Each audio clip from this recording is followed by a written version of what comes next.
ጤና ይስጥልኝ ተመልካቾቻችን፣ ዜና በምልክት ቋንቋ ቀርባሉ። የጠቅላይ ሚኒስትር አብይ አህመድ የአውሮፓ ጉብኝት ከፍተኛ ጥቅም የተገኘበት ነበር ሲሉ የጠቅላይ ሚኒስትር ጽሕፈት ቤት ፕሬስ ሴክሬታሪያት ቢለኔ ስዩም ተናገሩ። ጠቅላይ ሚኒስትር አብይ አህመድ በፈረንሳይና ጣሊያን ያደርጉት ጉብኝት ከሁለትዮሽ ትብብር ያለፈ ፋይዳ የነበረ ነው ሲሉ ፕሬስ ሴክሬታሪዋ ገልጸዋል። በፈረንሳይ የተደረገው ጉብኝት ኢትዮጵያ በቴክኖሎጂ ዘርፍ እየሰራች ላሉ ስራ ከፍተኛ ጠቀሜታ ያላቸው ተሞክሮች መቅሰማቸውን ገልጸዋል።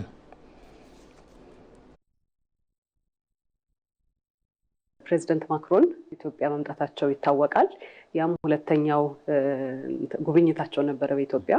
ከዛ ጋር የተነሱ ሀሳቦች ነበሩ፣ የተስማሙባቸው እና መግባባት የደረሱባቸው ጉዳዮች ነበሩ። እነሱም ምን ደረጃ ላይ ደረሱ የሚለውን ፍተሻ ለማድረግ የተደረገ ውይይት ነበረ እና ብዙ ሀሳቦች ባለፈው ከተነጋገሯቸው የነበሩ ሀሳቦችን የበለጠ ደግሞ አሁን ገምግመዋቸዋል። ምን ደረጃ ላይ ደረሱ፣ ምን ክፍተቶች አሉ፣ ከዛ ኋላ ምን ይቀረናል፣ አዳዲስ ነገሮችስ ለማጠናከር የበለጠ ትብብራችንን በምን ረገድ መስራት አለብን የሚለውን ማለት ነው። ይሄ እንግዲህ ጠቀሜታው በጣም የሚያሳየህ ምንድን ነው፣ በማንኛውም ጊዜ መሪዎች ውይይት በሚያደርጉበት ሰዓት ላይ የተንጠባጠበ ነገር እንዳይኖር የእነሱም ዳግም ክትትልና የትብብሩን ጥንካሬ የሚያሳይ ውይይት ነበር ማለት ነው። አንደኛው በቴክኖሎጂ ዘርፍ ላይ ነው። ፓርቲኩላርሊ ደግሞ በአርቲፊሻል ኢንቴሊጀንስ እንደምናውቀው ኢትዮጵያ ባለፉት 5 ዓመታት በጠቅላይ ሚኒስትሩ መሪነት የዲጂታል 2025ን ትግበራ እየሄደችበት ነው ያለችው። በቅርብ ጊዜ ራሱ ትልቅ አርቲፊሻል ኢንቴሊጀንስ እና የቴክኖሎጂ ኤክስፖ ተደርጎ ነበረ። ከተለያዩ ሀገራት መዲናችን ላይ ሰፍረው ብዙ አይነት ውይይቶች ሲያደርጉበት የነበረው ትላልቅ አውደ ርዕይ የነበረበት እና የኛ በቴክኖሎጂ እና በአርቲፊሻል ኢንቴሊጀንስ እያዳበር ነው ያለነውን ኤክስፔሪየንስ ወይም ልምድ ከሌሎች ሀገራት ጋር የምናካፍልበትም የምንገመግምበትም ወደፊት ምን መሰራት አለበት የሚለውን ነገር ያየንበት ነበር። ሁለተኛው ደግሞ ከቴክኖሎጂ ሌላ ለኛ ጠቀሜታ ያለው ዘርፍ እሳቸውም የጎበኙበት የነበረው ከቱሪዝም ጋር ተያያዘው ነው ማለት ነው። ፈረንሳይ በተለይ በጣም የቱሪዝም ትልቅ አቅም ያላት ሀገር ናት። በጣም ብዙ ሰዎችም የሚመኟት ነው ለመሄድ። በዛ ቆይታቸው እንግዲህ ክቡር ጠቅላይ ሚኒስትር የጎበኙት የነበረው የኖትረዳም ካቴድራል ነው። የኖትረዳም ካቴድራል እንግዲህ ለፈረንሳይ በጣም ብዙ የታሪካዊ ጠቀሜታ ያለው የሃይማኖታዊ ለካቶሊክ እምነት ተከታዮች በጣም ብዙ ሲግኒፊካንስ ያለው ካቴድራል ነው። ከዛ እኩል ደግሞ ለቱሪዝም ሴክተሩ ብዙ አስተዋጽኦ ያደረገ ነው። ብዙ ሰዎች ከዓለም ዙሪያ እየመጡ ኖትረዳም ካቴድራልን ይጎበኛሉ ማለት ነው እና እንደምናስታውሰው እንደ አውሮፓውያን አቆጣጠር በ2019 ይህ ካቴድራል በእሳት ጉዳት ደርሶበት ተዘግቶ ነበረ እና አሁን በቅርብ ጊዜ ነው ባለፈው ለኦሊምፒክ በሚያዘጋጁበት ጊዜ ለዛ ይደርሳል ተብሎ ፓርሻሊ አሁን ተከፍቷል። ስለዚህ እሱ የጥገና ሂደቱን ማየትም ችለዋል።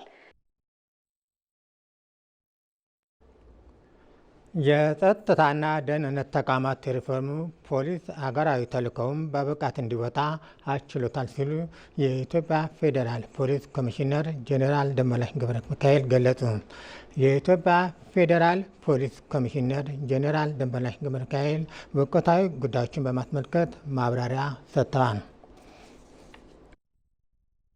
የኢትዮጵያ ፌዴራል ፖሊስ ከሀገራዊ ለውጥ ወዲህ በጸጥታና ደህንነት ተቋማት በርካታ የሪፎርም ስራዎችን አከናውኗል። ተልዕኮውን በብቃት መወጣት የሚያስችል ለውጥም አድርጓል። የኢትዮጵያ ፌዴራል ፖሊስ ጠንካራ ፕሮፌሽናል የሆነ የትኛውም የፖለቲካ ፓርቲ ወገንተኝነት የጸዳ ሆኖ እንዲደራጅ በተሰራው ስራ ውጤት ተገኝቷል። ለዚህ ማሳያው ምንድን ነው? አጠቃላይ የፌዴራል ፖሊስ የሰው ኃይሉ በከፍተኛ ፕሮፌሽናል አቅም እየተገነባ ነው ያለው። የቴክኖሎጂ አቅሙ በከፍተኛ ደረጃ እያደገ ነው። እንደዚሁ ደግሞ በወንጀል መከላከልም በወንጀል ምርመራ ስራውም ውጤታማ ስራዎችን ከሀገርም የተሻገሩ ስራዎችን እየሰራ ነው ያለው። ፖሊስ በጀግንነት መጠበቅ በሰብአዊነት ማገልገል በሚለው መርህ መሰረት ከ600 በላይ ተቋማትና መሰረተ ልማቶችን በጀግንነት በመጠበቅ ሰላምና ጸጥታን እያረጋገጠ መሆኑንም ገልጿል። የአጠቃላይ ሀገራችን የጸጥታ ሁኔታ በከፍተኛ ደረጃ ተሻሽሏል።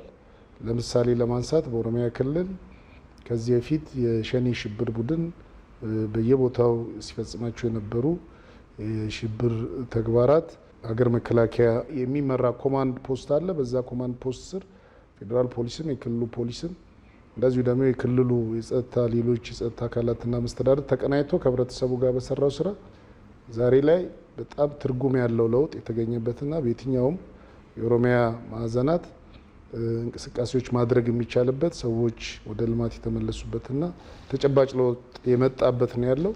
እንደዚሁ በአማራ ክልልም በተመሳሳይ የሀገር መከላከያ በሚመራው ኮማንድ ውስጥ ፌዴራል ፖሊስም ተደራጅቶ በተሰሩ የህግ የማስከበር ኦፕሬሽኖች ውጤታማ የሆነ ስራ ተሰርቷል። ዛሬ ላይ ትላንት እዛም ያለው የጽንፍ ቡድን በህብረተሰቡ ላይ የሚፈጽማቸውን የሽብር ተግባራት በከፍተኛ ደረጃ መቆጣጠርና የአካባቢውን ሰላምና ደህንነት ለማረጋጋት በተሰራው ስራ ውጤት ተገኝቷል። በሀገር ላይ የተቃጡ የሽብር እቅዶችን አስቀድሞ ማክሸፍ መቻሉን በመጥቀስ ከዚሁ ጋር በተገናኘ ተጠርጣሪዎች በቁጥጥር ስር ውለው ጉዳያቸው በህግ እየታየ ውሳኔ እያገኘ መሆኑንም ተናግረዋል። ከ100 በላይ የሚሆን የአልሸባብ በጣም ከፍተኛ የሆኑ ኦፕሬሽኑ ሲሳተፉ የነበሩ በሶማሌ ክልል በተሰራ ኦፕሬሽን የተያዙና ከነሱ ጋር ተያይዞ ምርመራዊ ተደርገው እስከ እድሜ ልክ ውሳኔ የተሰጠባቸው እንደዚሁ በኦሮሚያም በአማራ ክልልምና በሌሎችም ጭምር ከሽብር ጋር ግንኙነት ያላቸውን ፌዴራል ፖሊስ 972 ሰው በቁጥጥር ስር አውሎ 259 መዝገብ አደራጅቶ ጉዳያቸው እየታየ ነው። አንዳንዶቹ ውሳኔም እየተሰጠ እስከ ከ10 ዓመት በላይ የተፈረደባቸው ተጠያቂ የሆኑበት ሁኔታ ነው ያለው። በቴክኖሎጂ የታገዘ የማጭበርበር ወንጀልን የመከላከልና መቆጣጠር ስራን በማጠናከር በኩልም ከባንኮችና ከኢትዮ ቴሌኮም ጋር በመተባበር ውጤታማ ስራዎች ተሰርተዋል ብሏል። በዚህ ዓመት ከሰራ ነው አንዱና የተሳካ ኦፕሬሽን የምንለው በዚህ ማጭበርበር ስራ ላይ የተሰማሩ በጣም ዋና የሚባሉና በደንብ የተደራጀ ኃይል በቁጥጥር ስር ማዋል ችለናል። እስካሁን ባለው ሪፖርት ወደ 80 የሚጠጉ በተለይ አይቲ ላይ የራሳቸው እውቀት ያላቸው እነዚህን ኃይሎች በቁጥጥር ስር ማዋል ተችሏል። ከነሱ ጋር የተለያየ በጣም ብዛት ያለው ሲም ካርዶችን፣ ሞባይል ቀፎዎችን እንደዚሁ ኮምፒውተሮችንና ከ500 በላይ የባንክ አካውንት በተለያየ ስም የወጣ የባንክ አካውንት ኢሚዲየትሊ ብሩን ሀክ እንዳረጉና አጭበርብረውን መውሰዳቸውን ሲያረጋግጡ የሚበትኑበትን የባንክ አካውንት ደብተሮቻቸውን በቁጥጥር ስር አውለን አሁን ኦልሞስት ያ ሪፖርት በከፍተኛ ደረጃ እየቀነሰ ነው ያለው። የኢትዮጵያ ዜና አገልግሎት እንደዘገበው ኮሚሽኑ ህብረተሰቡ የወንጀል ጥቆማዎችን የሚሰጥበት የዜጎች መተግበሪያን ስራ ላይ በመዋል ቅንጅታዊ ስራን እያጠናከረ እንደሚገኝ ተጠቁሟል። የአዲስ አበባ ከተማ ከንቲባ አዳነች አቤቤ በጤና ሪፎርም የሕክምና ባለሙያዎች ጥያቄ በአጭር በመካከለኛና በረጅም ጊዜ ምላሽ እንዲያገኝ እየተሰራ መሆኑን ተናገሩ። ከንቲባ ከተለያዩ የጤና ተቋማት የተውጣጡ የሕክምና ባለሙያዎች ጋር ውይይት አድርገዋል። የአዲስ አበባ ከተማ አስተዳደር በከተማዋ ከሚገኙ የጤና ተቋማት ከተውጣጡ ባለሙያዎች ጋር ውይይት አካሂዷል። ውይይቱ በዋናነት በተለያዩ ጉዳዮች ዙሪያ በጋራ መግባባት የሚያስችሉ ሲሆን ከባለሙያዎቹ ለቀረቡ ጥያቄዎች የከተማዋ ከንቲባ አዳነች አቤቤ ምላሽ ሰጥተዋል። እኔ ከምኒልክ ነው የመጣሁት። ምኒልክ ብቻ ነው መታከም የምችለው። እዛ ውስጥ ሆነን ታመን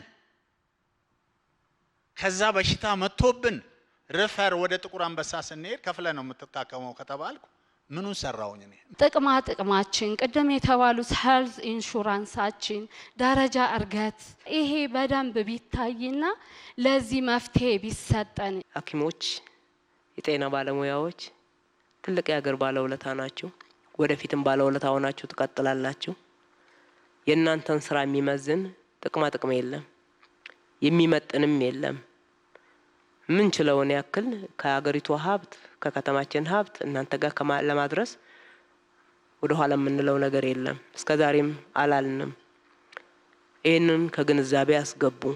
የሌሎች መጠቀሚያን ሆነን ብላችኋል። አትሁኑ፣ ግድ የለም አትሁኑ። አጠቃላይ ከባለሙያዎቹ የሚነሱ ጥያቄዎችን ምላሽ ለመስጠት ደረጃ በደረጃ መፍትሄ እንዲያገኙ እየተሰራ ስለመሆኑም ከንቲባው አብራርተዋል። ቤት ማጣት፣ የጥቅማ ጥቅም ፓኬጅ፣ የተለያየ የትራንስፖርት ሰርቪስ፣ ሌሎችም ወቅቱም ደግሞ ያመጣቸው በየጊዜው እየጨመሩ እያደጉ የመጡ ፍላጎቶች በአንድ ጊዜ አይመለሱም። በረጅም ጊዜ፣ በመካከለኛ ጊዜና በአጭር ጊዜ የምንመልሳቸውን አሁን እዚህም የገለጽኩላቸውን ለይተን ቅደም ተከተል አስይዘን እንመልሳለን። ሌላው በዕለቱ የተነሳው ጉዳይ መገናኛ ብዙሃንም ሆኑ ማህበራዊ ሚዲያዎችን በመጠቀም የሕክምና ባለሙያዎችን ስም የሚያጎድፉ አካላት ከድርጊታቸው ሊቆጠቡ እንደሚገባም ባለሙያዎች አሳስበዋል። ጤና ባለሙያዎቹ ከውይይቱ ባለፈ በከተማዋ የሚገኙ የተለያዩ ፕሮጀክቶችን የጎበኙ ሲሆን ፕሮጀክቶቹ አበረታች ናቸውም ብለዋል። ከዚህ በፊት በሶሻል ሚዲያ የምናያቸው ግን ደግሞ አይን ያየውን ነው የሚያምነውና በአይናችን ያየነው ነገር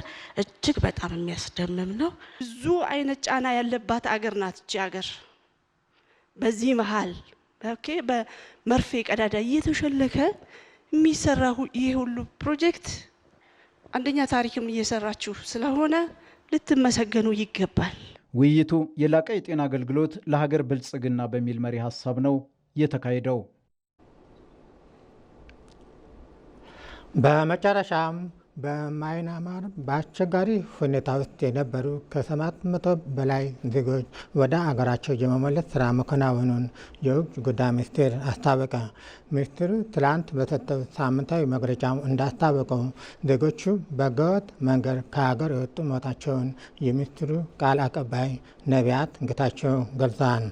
እነዚህን ችግሮችን ለመቅረፍ መንግስት ብሔራዊ ግብረ ኃይል በማቋቋም ሰፊ ስራ እየሰራ እንደሚገኝና ከዚህም የተሻለ ውጤት እየተመዘገበ መሆኑን በመግለጫው አስታውቀዋል። በማያንማር በአስቸጋሪ ሁኔታ ውስጥ የነበሩ ኢትዮጵያውያንን ወደ ሀገራቸው የመመለስ ጥረት በዚህ ባለፈው ሳምንትና ከዛ ሳምንት በፊት ባለው ተጠናክሮ ቀጥሏል። እስካሁን ከ700 በላይ ኢትዮጵያውያን ወደ ሀገራቸው እንዲመለሱ ማድረግ ተችሏል። ሌሎች አሁንም በአስቸጋሪ ሁኔታ ውስጥ የሚገኙ ኢትዮጵያውያንን ለመመለስም እንዲሁ ኒው ደልሂ የሚገኘው በኤምባሲያችን በኩል ጥረት ማድረጉ ቀጥሏል።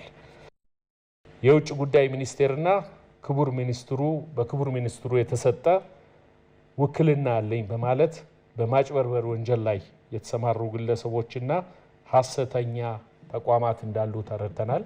እነኚህን ተቋማትም ሆኑ ግለሰቦችን በሚመለከተው የሕግ አካል ክትትል እንዲደረግበት እያደረግን ነው። ከውጭ ጉዳይ ሚኒስትሩ ከተቋሙ ተሰጥቶናል የሚሉ ግለሰቦችና ድርጅቶች ስራ እናፈላልጋለን፣ የነጻ ትምህርት እድል በካናዳ ወዘተ በተለያዩ ቦታዎች እናገናኛቸዋለን እያሉ አሁንም በስራ ላይ ያሉ የውጭ ጉዳይ ሚኒስትራችንን ስም እና ማህተም አስመስሎ በመስራት በመጠቀም እንዲህ ያሉ አሳሳች የሆኑ ቅስቀሳዎችን በማህበራዊ ሚዲያዎች ያደርጋሉ።